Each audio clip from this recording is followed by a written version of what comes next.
Hey guys, look who I found in the basement. My good friend Madeline. She needs a bath. Oh, I missed her. The semester is over. Well, I have to write one more paper on Samuel Beckett, but then the semester is over and I don't have to read this, and I don't have to read this, and I don't have to read my gigantic Chaucer anthology, which is too big to lift. Instead, I can read all of those books right there that have been piling up all semester because I've had no free time. I can read them. Honestly, the semester has been so taxing that I haven't really read that much. I read what I showed you in January and February, and I don't have much to show you for March and April. Sorry. I've mostly been doing homework and watching Gilmore Girls, so... But I did get some reading done, so let's go through those books. First, I got my Project for Awesome edition of The Fault in Our Stars. I like it. It's a pretty green. It has some fun stuff on the back and in the this.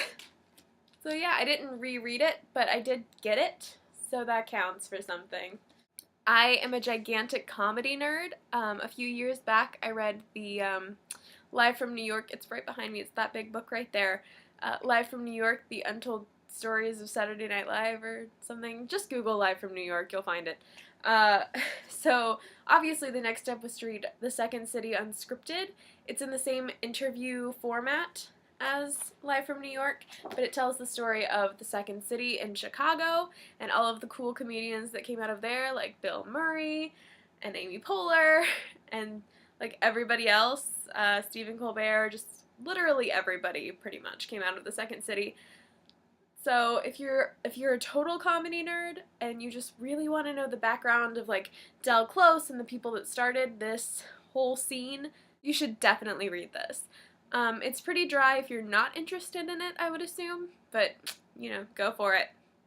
You do you. I read some poetry. Lawrence Ferlinghetti's A Coney Island of the Mind. These are so good, you guys. So good. This is such a good book of poetry. There are several that are just amazing. I really can't wait to go back through and annotate this book. I read All the Bright Places by Jennifer Niven. I still don't know. I did not care for the way this book dealt with mental illness. It was another one of those my sister is dead, I'm the younger sister, and I don't know what to do with my life books, which I'm incredibly tired of, and you guys know that, because I won't stop talking about how tired I am of it, and yet I continue to buy books that, I am caught in a vicious cycle. But yeah, All the Bright Places. It was okay. I read Last Night at the Viper Room, and this is a biography of River Phoenix, and it is depressing, as one would figure about somebody that died at 22, 21 or 20, it's been a while since I've read this, like 4 weeks, you can't expect me to remember things. He died at 23, so says the back of the book. So this is a real bummer, but it's also pretty interesting. River Phoenix lived quite the life in those 23 years, and if you feel like being bummed out for a couple days, go ahead and pick this up. A little something different. This book was super dumb, super cheesy, and I really liked it because it's exactly what I needed, like a quick, fluffy read. So, yeah. Oh my gosh, these books.